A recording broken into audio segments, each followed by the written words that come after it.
नमस्कार. स्वागत तुमचं न्यूज लॉन्चर मराठीमध्ये. मी अशोक वानखेडे.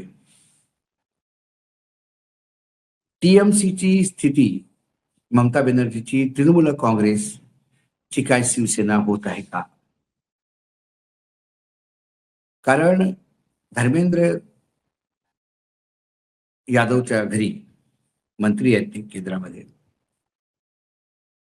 त्यांच्या घरी आज टीएमसीच्या काही नेत्यांची बैठक झाली आणि काकोली दस्तीदार म्हणून ज्या विद्रोही नेता आहेत, जे टीएमसीच्या खासदार आहेत, एकेकाळी ममताच्या फार जवळच्या होत्या, पण आता ते भाजपमय झालेले आहेत. त्यांनी सांगितलं की आमच्याकडे 20चा आकडा पूर्ण झालेला आहे. 2 लोक अजून आमच्याशी म्हणजे चर्चा करतोय आम्ही त्यांच्याशी. ते पण येतील आमच्यासोबत. हा आकडा 22 होईल. टीएमसीचे एकूण 28 खासदार आहेत लोकसभेचे. त्या खासदारांपैकी त्यांना 19 खासदार जर मिळाले, तर 2/3 हा जो विद्रोही गुट आहे त्यांच्याकडे जर समर्थन आलं, तर ते वेगळं गुट म्हणून तिथे राहू शकतात. 18 मे पासून एक पत्र फिरतंय. 18 मे पासून सांगितलं जातंय की 20 आमच्याकडे खासदार आहेत, 20 आमच्याकडे खासदार आहेत. पण हा आकडा 14च्या पुढे जाताना दिसत नाही. कारण जेव्हा त्यांनी सांगितलं की आम्ही 18 तारखेलाच पत्र दिलं, तर आमच्याकडे 19 नावं होती आणि 20वं नाव जे आहे त्यांनी एक वेगळं पत्र दिलं. असं आता एकूण 20 आमच्याकडे खासदार झाले. पण ते पत्र मिळाल्याचं ना स्पीकरकडे काही कन्फर्मेशन होतं, ना स्पीकर हाऊसने काही कन्फर्मेशन दिलं. स्पीकरच्या ऑफिसनी सांगितलं वेगळा गुट बसवतो म्हणून. कारण सध्या एनडीए सरकार जे आहे, महायुतीचं जे सरकार आहे दिल्लीमध्ये, त्यांना एक खासदाराची जरूरत आहे. सध्या त्यांच्याकडे 290 आहेत. हे जर त्यांना 20 मिळाले, तर हे 20 आणि ते मिळून एकूण 290 आणि 20 म्हणजे 310 अपराधात आकडा जातो. अजून महाराष्ट्रात सुद्धा कुठेतरी शिवसेना तोड अभियान चालूच होतं. आज कुठेतरी त्याच्यावर एक पडदा तर पडला. कारण उद्धव ठाकरेंच्या घरी किती लोक जमा होतील याच्यावर फार चर्चा होत्या. पण आज उद्धव ठाकरेंच्या घरी बैठक झाली. त्या बैठकीमध्ये संजय दिना पाटील, देसाई, सावंत आणि वझे असे 4 खासदार उपस्थित होते आणि बाकीचे जे 5 खासदार होते ते ऑनलाईन होते. कुठे कोणाच्या वाकचौरेंच्या पत्नीची तब्येत ठीक नव्हती, हॉस्पिटलाइज होत्या त्या. तर ओमराजे निंबाळकरांचा मुलगा हॉस्पिटलाइज असं बोललं जातं. सुभाष देशमुखकडे सांगण्यात आलं की त्याच्याकडे मुलीचं लग्न असल्यामुळे त्यात तो होता आणि वाशिम थोडं दूर पडतं. तर त्यामुळे ऑनलाईन सगळेच्या सगळे होते आणि 9 लोक असं ऑनलाईनची मीटिंग झाली. असं कमीत कमी आता सूचना देण्यात आली.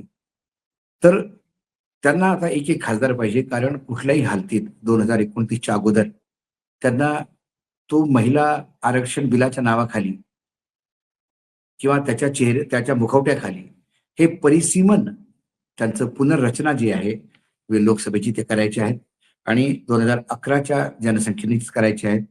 म्हणजे जवळजवळ 700 नवीन लोकसभा, म्हणजे 700 टोटल लोकसभा सीट्स असतील.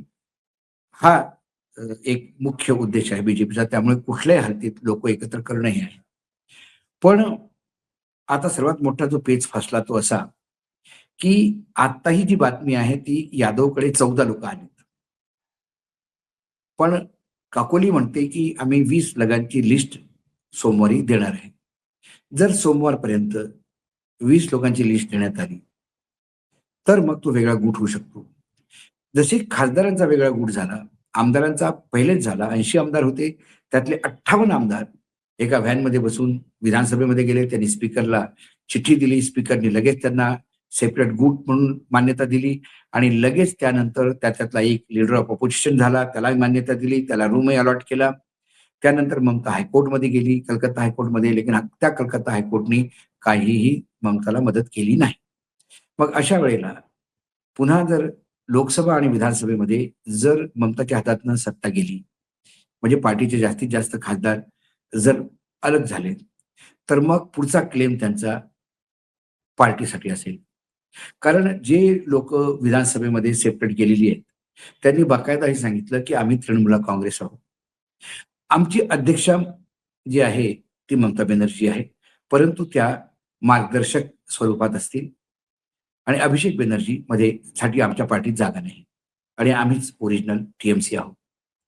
दुसरीकडे असाच जर क्लेम लोकसभेमध्ये झाला, तर लोकसभेचे खासदार आणि विधानसभेचे आमदार हे मिळून पुन्हा आता निवडणूक आयोगाकडे ओरिजिनल पार्टी आमची आणि सिम्बॉल आम्हाला याच्यावर ॲप्लिकेशन लावतील. सध्या जे गणेश कुमार आहेत, ते तर वाटच पाहत आहेत. कारण त्यांचं आणि टीएमसीचं भांडण एका वेगळ्याच लेव्हलला गेलं. म्हणजे टीएमसीच्या टीमला त्यांनी गेट आउट म्हणून सांगितलं, असं हेच लोक बाहेर सांगत आले. त्यातले काही खासदार आता एनडीएमध्ये गेलेले आहेत. त्यामुळे याच्यापुढे त्याला जर तुरंत नवीन सिम्बॉल मिळालं, म्हणजे मग ते ममताला म्हणतील, "तुम्हाला टीएमसी पाहिजे तर घ्या, पण टीएमसी ममता बॅनर्जी" आणि वेगळा सिम्बॉल देतील. जसं महाराष्ट्रात झालं, शिवसेनेला उद्धव ठाकरेला शिवसेना मिळाली, पण वेगळ्या नावासोबत आणि सिम्बॉलसोबत. चुनाव म्हणजे जे चिन्ह असतं ते निवडणूक चिन्ह. तसं शरद पवारांच्या बाबतीत झालं. पण निवडणूक चिन्ह जेव्हा जातं वर्षानुवर्षाचं, त्याचा एक वेगळा लॉस तर होतोच. शरद पवारांना घड्याळ गेल्याचा लॉस झाला. तिकडे शिवसेनेला अ, धनुष्यबाण गेलं आणि हाती मशाल आली, त्याचाही लॉस झाला. असंच टीएमसीला पुढे येणारे निवडणुकांमध्ये लॉस होणार हे नक्की. पण शेवटी मग काय आहे? निवडणूक आयोगाच्या विरुद्ध तुम्ही कोर्टात जाल, सुप्रीम कोर्टात. आणि कोर्ट सध्या काय, कशा स्थितीमध्ये आहेत न्यायपालिका हे तुम्हाला माहित आहे. महाराष्ट्रातच बोलायचं झालं तर महाराष्ट्राला अक्षरशः हे सांगण्यात आलं होतं, की जी एकनाथ शिंदेची सरकार आहे, ती बेकायदेशीर आहे. एवढं सांगून सुद्धा ती सरकार 2.5 वर्ष चालू दिली आणि त्याच्यानंतर लोकसभा झाली, त्यानंतर विधानसभा झाल्या, त्याच्यानंतर कितीतरी निवडणुका झाल्या. पण अजूनही ते भोंगळं भिजत पडलेलं आहे, की ओरिजिनल शिवसेना कोणाकडे आणि ओरिजिनल राष्ट्रवादी कोणाकडे. हेच जर असंच भोंगळं जर भिजत पडलं अजून 2-4 वर्ष, तर तोपर्यंत शिवसेना उद्धव ठाकरे मशाल एस्टॅब्लिश करत राहील. तोपर्यंत तिकडे शरद पवार तुतारी करत राहतील आणि मग काही वर्षांनी जेव्हा त्यांना म्हणेल, की नाही आता ओरिजिनल तुमच्याकडे देतो, तेव्हा ते घ्यायला तयार नसतील तो सिम्बॉल. कारण मग तोपर्यंत त्यांनी बरंच इन्व्हेस्टमेंट आणि बराच वेळ तुतारीवर आणि मशालवर टाकलेला असेल. असाच प्रकार ममतासोबत होतोय का? ही लोकं कशी गेली, ही 20 लोकं कशी गेली, ती न्यूज लॉन्चरवर कीर्ती आझादनी एक सुंदर इंटरव्ह्यू दिलेला आहे. तुम्ही जर हिंदीमध्ये पाहिला, तर तुम्हाला कळेल की पैसे कोणा-कोणा लोकांना मिळवण्यात आले. कुठल्या-कुठल्या लोकांच्या घरच्या लोकांना पोलिसांनी बेदम मारलं, अक्षरशः महिलांना केसाने ओढत ठाण्यामध्ये नेऊन मारलं आणि घाबरून ते कसे गेले. हा सगळा वृत्तांत कीर्ती आझादनी फार detail point by point news launcher हिंदीवर सांगितलेलं आहे. त्यामुळे पुढच्या वेळेला येणारा काळ हा ममतासाठी अतिशय रिस्की काळ असणार. काय ममता बॅनर्जी पुन्हा आपली पार्टी उभी करू शकेल? कारण सध्या भय आणि भ्रम इतकं भयानक आहे बंगालमध्ये आणि पॅरामिलिटरी फोर्सेसच्या समोर पोलीस प्रोटेक्शनमध्ये जेव्हा लोकांना मारलं जातं, तेव्हा मग जे कार्यकर्ता असतात ते हतोत्साहित होतात. त्यांना मदत करणारा कोणी नाही. जेव्हा अभिषेक बॅनर्जी एका कार्यकर्त्याच्या घरी म्हणजे त्याचा मृत्यू झाला म्हणून त्याला त्याच्या परिवाराला भेटायला गेला, तर त्याच्यावर हल्ला केला. स्थिती अशी आहे.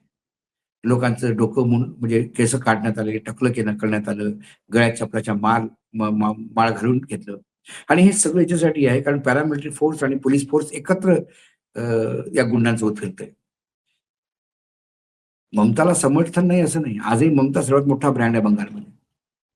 पण मग या पॅरामिलिटरी फोर्स, अर्धबल सैनिक जे आहेत तिथं, ते आणि पोलीस यांच्या दंडुक्यासमोर कसा टिकाव धरणार? असे बरेचसे प्रश्न बंगालमध्ये उपस्थित होत आहेत. आता सोमवारी आपल्याला कळेल, की 20 लोकांची लिस्ट आहे, की ती 18 मे पासून ती तथाकथित 20 लोकांची लिस्ट आहे. कारण ममता अजूनही फायर फायटिंग करते. ममताच्या पुतण्यांनी म्हणजे अभिषेक बॅनर्जींनी जनरल सेक्रेटरी आणि तो पार्टीचा लीडर आहे लोकसभेमध्ये, त्यांनी बिर्ला साहेबांना आज पत्र लिहिलं.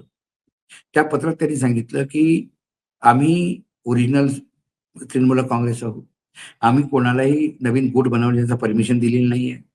त्यामुळं आम्ही आम्ही पार्टी म्हणून ममता बॅनर्जींनी ज्यांची अपॉइंट केली लीडर ऑफ दी हाऊस आणि चीफ व्हिप तेच राहतील, असं त्यांनी सांगितलं.